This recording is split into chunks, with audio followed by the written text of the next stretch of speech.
Okay, viewers, breaking news coming in, a development in the Neelam Shinde case. Now, the Sacramento police has arrested a suspect in this particular case. A 58-year-old person has been apprehended. This happened on February 19. It's a breakthrough, obviously, in the Neelam Shinde case. The suspect has been arrested by the Sacramento police. Remember, Neelam obviously is now struggling for her life. She's in coma at the moment in the US. Rucha joining us live on the broadcast. Rucha, over to you. A breakthrough in the case.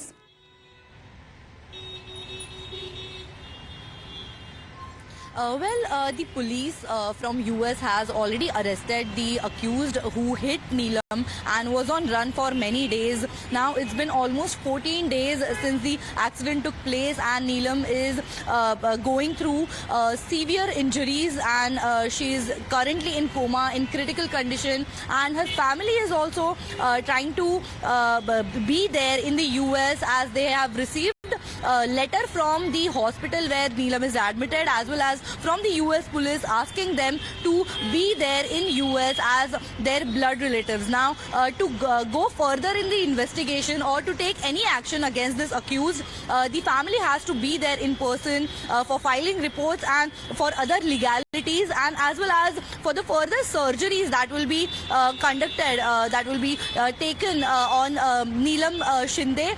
The family has to be there in person, and since many days they have been following up with the US consulate and finally have got visa to be there. Now this incident has come as a shock to everybody.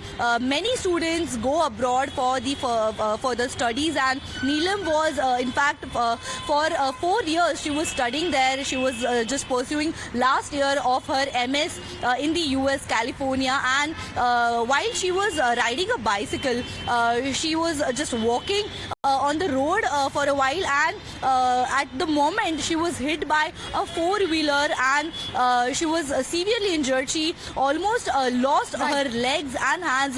Her both legs and both hands got She's struggling for life, and we have